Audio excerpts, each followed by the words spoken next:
दोस्तों आम तौर पर देखने को मिलता है कि जब भी पति या पत्नी के बीच में कोई विवाद होता है दोस्तों, तो पत्नी क्या करती है, पत्नी कानूनी सहारा ले लेती है दोस्तों और पति पर केस कर देती है, जिसमें 498 ए, दहेज, मारपीट, सताए जाना, परेशान करना, घरेलू हिंसा जैसे कई सारे मामले शामिल होते हैं दोस्तों। तो क्या पतियों के पास भी कोई अधिकार है दोस्तों? दोस्तों शादीशुदा पुरुषों के पास भी शादीशुदा महिलाओं की तरह ही कानूनी अधिकार होते हैं दोस्तों, बशर्ते की जानकारी होना बहुत जरूरी है दोस्तों। और इसमें पति भी अपनी पत्नी के खिलाफ शिकायत कर सकता है दोस्तों, और कोर्ट की तरफ से सब कुछ अगर सही पाया जाता है तो पति को न्याय भी मिलता है दोस्तों। मेरे कई सारे व्यूवर्स के सवाल भी रहते हैं, वीडियो देखिए, सुनिए, समझिए, लाइक कर दीजिएगा, शेयर कर दीजिएगा, सब्सक्राइब कर दीजिएगा, ताकि इन्फॉर्मेशन और लोगों को भी मिल सके दोस्तों। साथ में भारतीय संविधान के अनुच्छेद 15 के तहत भी किसी भी नागरिक को धर्म, जाति, लिंग के आधार पर भेदभाव नहीं किया जाएगा दोस्तों। और इसका मतलब यह है कि पुरुषों को भी महिलाओं की तरह ही जस्टिस, न्याय पाने का अधिकार है दोस्तों। अभी हम लोग इस वीडियो में समझते हैं दोस्तों कि शादीशुदा पुरुषों के पास कौन कौन से कानूनी अधिकार हैं दोस्तों। जय हिंद, नमस्कार, मैं एडवोकेट आशीष मिश्रा। दोस्तों क्या पति भी पत्नी के खिलाफ शिकायत कर सकते हैं दोस्तों? उसको समझिएगा। सबसे पहला तो मेंटल हैरेसमेंट की शिकायत कर सकता है दोस्तों पति। और अगर पत्नी की तरफ से किसी तरीके की हिंसा की जा रही है दोस्तों, तो पति शिकायत कर सकता है।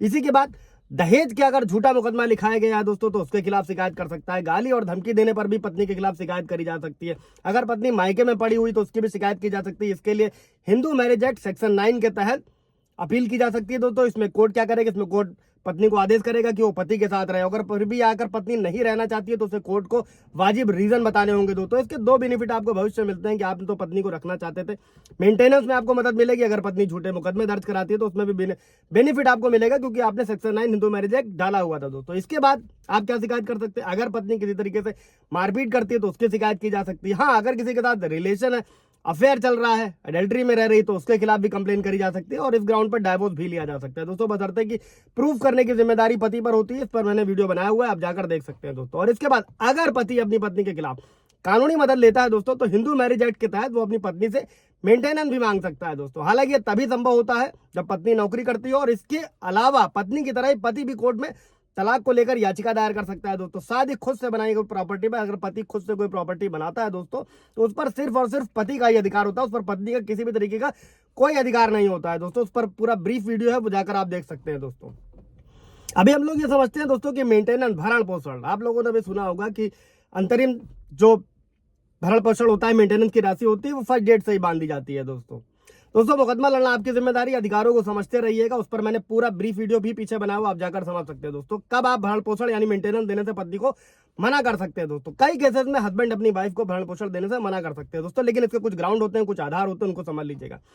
अगर वाइफ अपने हस्बैंड को बिना किसी रीजन के छोड़ देती है, इस पर सुप्रीम कोर्ट का जजमेंट है दोस्तों, लिंक मैं आपको शेयर कर दूंगा, देख लीजिएगा, तो आप मेंटेनेंस देने से मना कर सकते हैं। अगर पत्नी एडल्ट्री में रह रही है दोस्तों, तो ये हस्बैंड के साथ क्रूरता है, इस पर भी सुप्रीम कोर्ट का जजमेंट है, मेंटेनेंस देने से मना किया जा सकता है। और इसके बाद अगर वाइफ के पास मेंटेनेंस यानी भरण पोषण के पर्याप्त साधन है दोस्तों, मतलब अगर वाइफ अपना खर्च चलाने में सक्षम है, तो भी ऐसे भी केसेस में हस्बैंड अंतरिम मेंटेनेंस भी मना कर सकता है और पत्नी को नहीं मिलेगा। इस पर भी सुप्रीम कोर्ट का जजमेंट है कि पत्नी पढ़ी लिखी है तो अंतरिम मेंटेनेंस भी नहीं माना जाएगा।